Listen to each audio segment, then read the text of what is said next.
Okay, so I've been having to re-upload this episode multiple times because it just keeps getting claimed. I am hoping I've sanded it down enough to where it won't get this time, fingers crossed.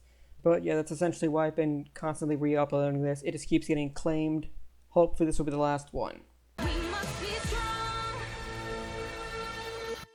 Adora! Whoa, Adora! Since when do you sleep in? This episode confused me at first with the alternate reality that's quote-unquote perfect, but I wondered for the longest time just whose perfect reality this is, and eventually at looking at previous characters' actions and what's happening now, it finally clicked. So Adora wakes with Catra at the foot of her bed, nothing odd here, and is, confused, not sure as to where she is, and retains some semblance of memory about what happened previously, with Adora mentioning she has something to fix. Of course you dream about work. There's nothing to fix, Adora. Everything's perfect. It's Catra's reality. Inside of the Fright Zone, at least, it has changed to fit what she perceives as the perfect reality, and there's evidence of this everywhere. Like here, Adora is constantly having flashes, her subconscious mind is trying to tell her something, but Catra doesn't. She just accepts this whole situation because deep down this is the world she desires, which also goes to explain some other things that happen later on. When they're walking through the hallway, troopers salute Adora and even cheer her on, with Catra explaining, The invasion of Thamor went perfectly. You're the hero of the hour. if you recall, way back in season 1, I mentioned that Catra at one point thought Adora left the Fright Zone because she wanted to find personal glory elsewhere and play the hero. Well, in Catra's mind, why would Adora need to leave if she's the hero in the Fright Zone? Adora even has flashes to how Thamor really went down, but Oh, yeah. I defeated the rebel insurgents at Thamor. dismisses it and looks at preceding events differently because that's what Catra wants, and I think she has the most influence over the Fright Zone in this alternate reality. Hey, watch where you're going, twerp. Plus, look, Adora is being supportive to Catra, as she was before in a simpler time, when a certain someone was okay with things, and wasn't so filled with angst all the time. Dismissed. Oh, Force Captain, don't hurt me. Anyway, they move on to the locker room on Catra's insistence, and Why are we going the long way around? Let's take the side door, right? yeah, this is the first instance of this place just not being stable. What? No, it's always been this way. Catra doesn't question it though, because again, this is her perfect world, and she isn't gonna let something like a missing door mess it up.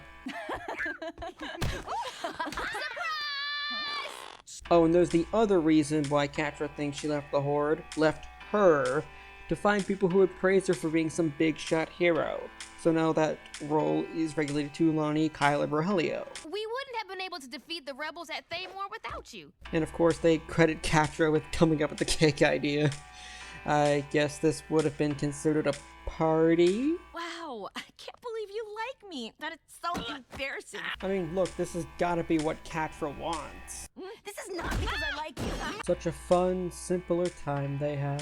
Oh, come on, Kyle! Well, it's still not great to a certain someone. Come on, you got something right there. Then comes the moment where I knew full well that Catra was behind the Fright Zone being as it is. Adora, get off the floor. You were the Force Captain who sacked Thamor. Yeah, gas, seeing that moment has never been good for either of you. And you... At first, the writers reel you in slightly, thinking that at least one state of affairs hasn't changed, but then Look at you. You're a mess. Go get yourself cleaned up. deep down, Catra has always wanted to be loved by Shadow Weaver, or just be loved in general, jealous and starved of affection that Adora received heartily. And here, Kitty Cat is getting it. You're no longer children.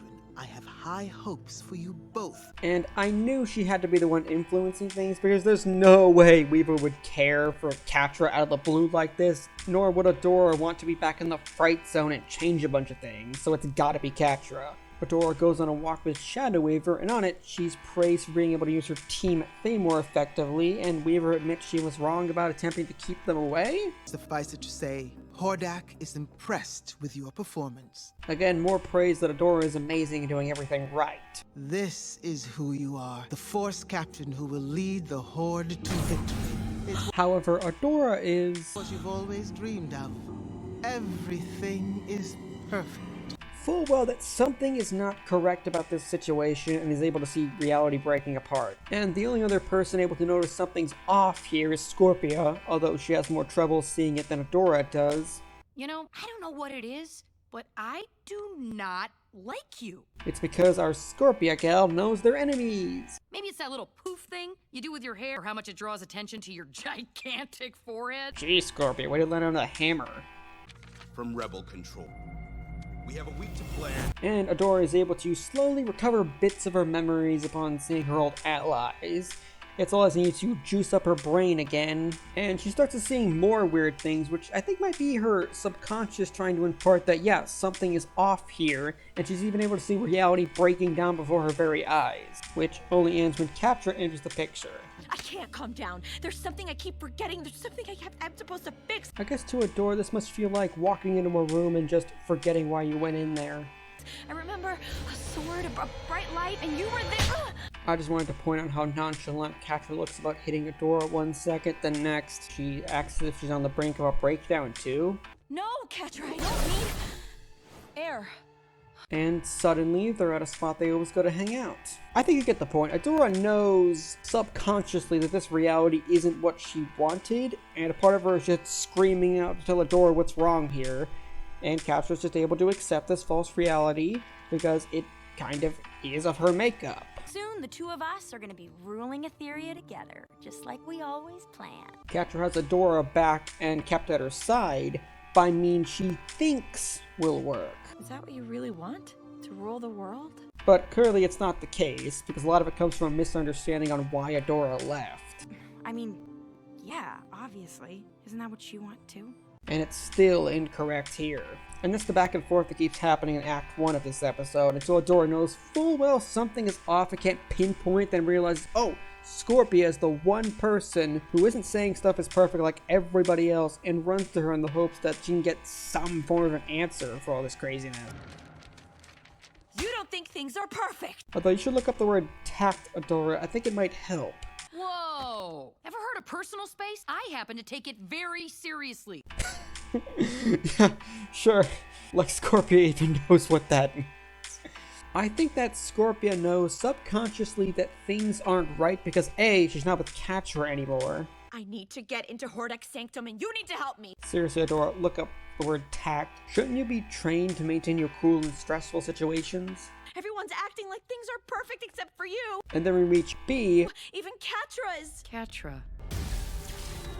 She knows what Catra did to her friend Entrapta, and it's enough to knock something loose. I mean, I don't know. She was just scared. She didn't mean to.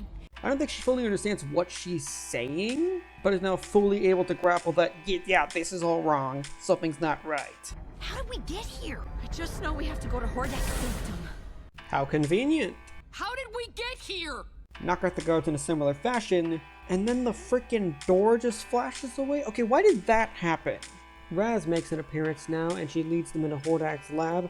Raz has been in and out throughout this episode. I'm pretty sure she was the one that threw a note to Adora, wrote Mara on the ration cake. And I feel like never having Adora going to talk to Raz about She-ra or Mara at any point in the last 2 seasons throws out any impact this could have had, because we've literally never seen Raz since season 1, and now she's just here helping Adora. Like, Raz is made out to be vital towards helping Adora remember things, but I feel like this would have been more impactful if they had some more interactions back then.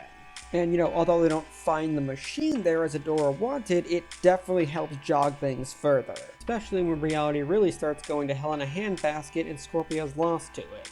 And then we get a Raz reunion, an extremely late Raz reunion, that is immediately cut short, and Raz just says, oh, meet me in the forest later.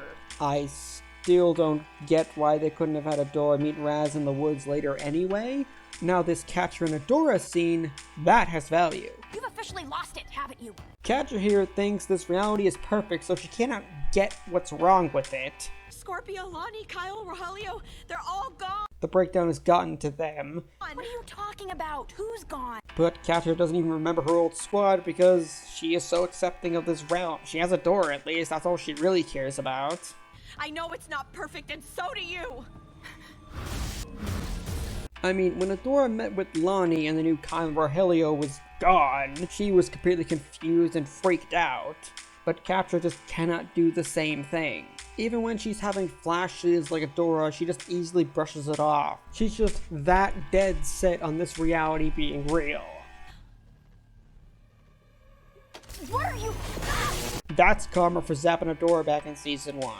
It's not just smooth sailings under the Whispering Woods, though.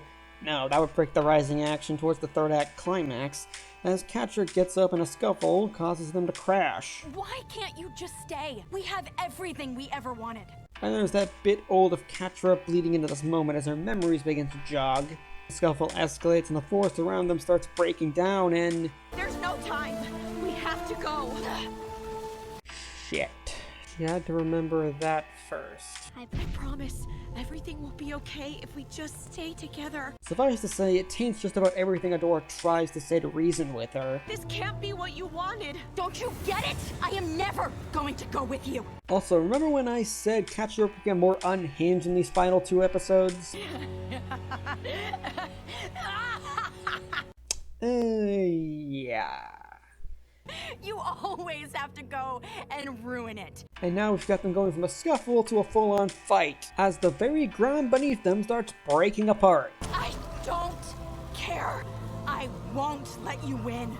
I mean, she even tries pulling Adora into the white void with her, and when that failed, she just decides, it's over anyway, and lets it take her. Yeah, she has definitely gone over an edge by now. No matter what Adora tries, Catcher is just so headstrong in this idea of what Adora did to her that she's incapable of seeing what she's trying to do now. And it most certainly affects Adora. Is that you, Mara? You made it after all. And here's that Raz seemed to have promised. It's mostly vague mentions about how Raz apparently experienced all this before when Mara sent Etheria into this dimension. It's all my fault. I've been so afraid of becoming another Mara, destroying the world the way she did, and now it's happening. And more Adora's self-deprecation of being a bad hero. Destroy the world. Mara saved the world. So we're just gonna have Raz pop out of literally nowhere and drop this contradictory information with no explanation for an episode that is just ending with Adora running away? Yeah, that's exactly what they did. And Adora gets her new heading. Bow and Glimmer, I need to find them. Go on, dearie. And Raz is gone just as quickly as she showed up, and it wouldn't be a Season 3 episode without a cliffhanger to hook us with. So that was episode 5 for season 3 of Overanalyzing She-ra. If you like this video and want to see more, hit that thumbs up and the subscribe button and bell to get notifications about the next episode. I'll try to update this series every Thursday, so please share with other fans. And also check out my channel for my video essays, music analysis, and complex character series. You might find them enjoyable as well.